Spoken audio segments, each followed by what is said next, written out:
Cuando Noé y su familia salieron del arca, eran los únicos habitantes de la tierra. Según Génesis 9, dijo Dios a Noé: esta es la señal del pacto que he establecido entre mí y todo lo que tiene vida sobre la tierra.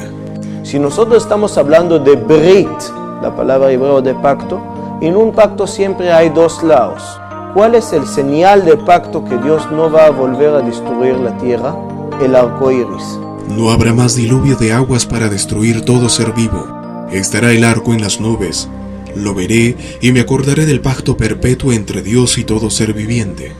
Es el arco que Dios pone en los cielos para señalar cada vez que lo vean de que Dios ha hecho un pacto con Noé. El pacto de Dios haciendo su parte y el ser humano haciendo la suya. Ahora, la parte de Dios es la parte de ofrecer la promesa. La parte del ser humano es aceptar la promesa.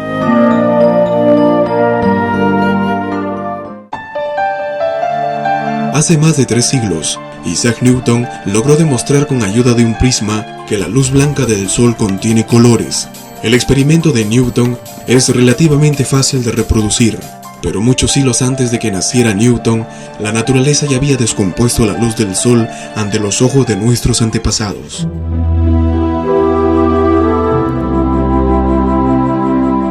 El arco iris fue durante mucho tiempo un fenómeno tan asombroso como sobrecogedor, tomado en ocasiones como inspiración de leyendas. Nunca ha dejado de parecer maravilloso al ser humano.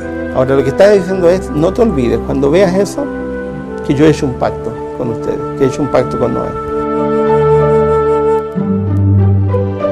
Era tarea de los 3 hijos de Noé, Sem, Cam y Jafet, junto a sus esposas, repoblar toda la tierra.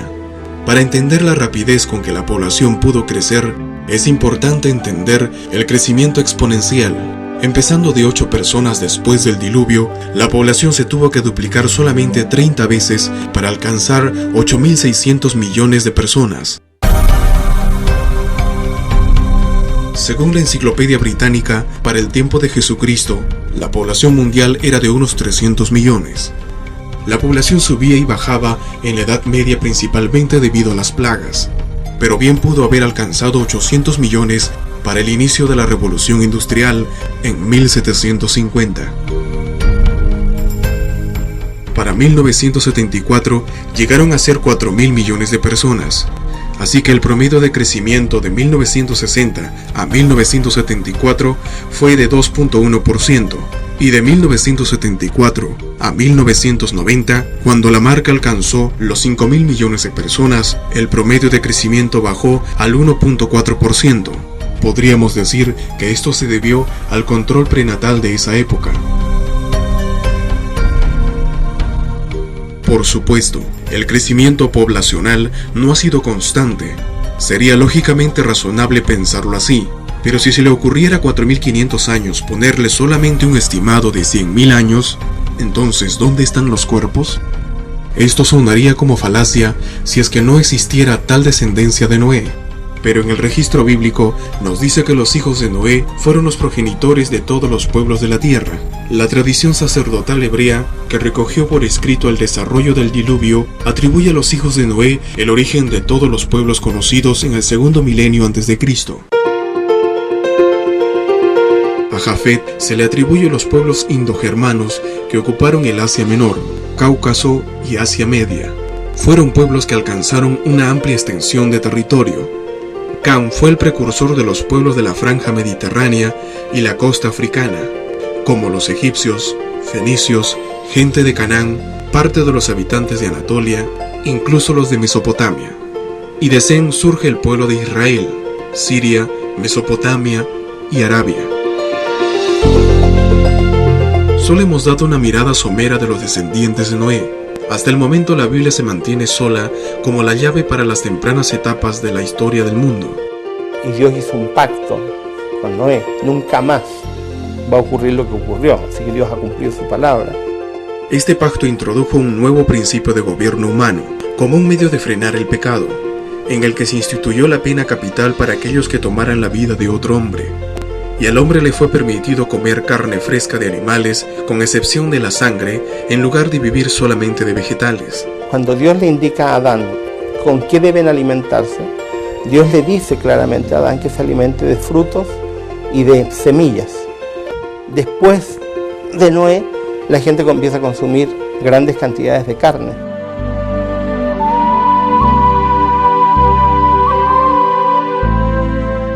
Dios prometió nunca más destruir la tierra de esa forma. Pero para algunos, ¿cómo se explicarían los recientes trastornos en la tierra? ¿Es culpa de Dios?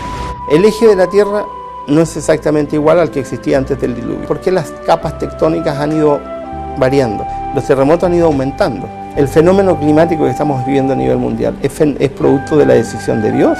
El climatólogo Peter Tanks, de la Administración Nacional Oceánica y Atmosférica, dice: si tuviera que cuantificarlo con una cifra, yo diría que el 60% es culpa nuestra, el restante 40% se debe a causas naturales.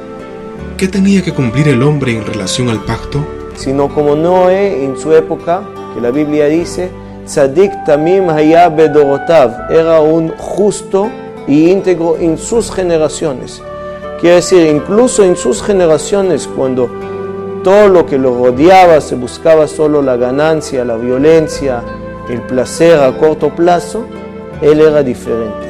Una vida justa, una obediencia a Dios, que más que sujeción era una forma de cuidarnos. Pero el orgullo, la soberbia, las nuevas ideas, la ciencia del hombre, la vida independiente de Dios, al parecer nos está llevando a un efecto invernadero, producto de un calentamiento global. Y ahora estamos experimentando secuelas de un fenómeno recientemente conocido como oscurecimiento global. ¿Cuánto de responsabilidad nuestra hay metido en eso? Hemos sido nosotros los causantes de destruir la tierra, y el ser humano, con las malas decisiones que ha ido tomando, con los egoísmos que han hecho, las explosiones que hizo Francia en el Otordón de Mururoa, y todas las explosiones que han hecho Rusia, las que ha hecho Estados Unidos, las que ha hecho Inglaterra y otros países, finalmente, ¿dónde va repercutiendo eso? En la tierra. ¿Quién destruye a quién? ¿Qué nos espera en el futuro? Por historia bíblica sabemos que Dios siempre ha intervenido. Siempre hay una esperanza y siempre uno también tiene la responsabilidad por sus actos. Uno no puede decir yo nací en una sociedad muy mala y por eso yo no podía actuar en una manera diferente. Dios hizo un pacto con Noé que fue ratificado con Isaac y con Abraham, que fue corroborado con Jesucristo en la cruz y es un pacto que se mantiene hasta hoy. Pero el pacto implica que Dios también va a llegar a un momento donde va a actuar. Dios nos da la oportunidad en Jesucristo de recibir salvación. Dios nos da en Jesucristo la oportunidad de que nuestra vida tenga un sentido. Yo elijo aceptar o rechazar, esa es posición nuestra.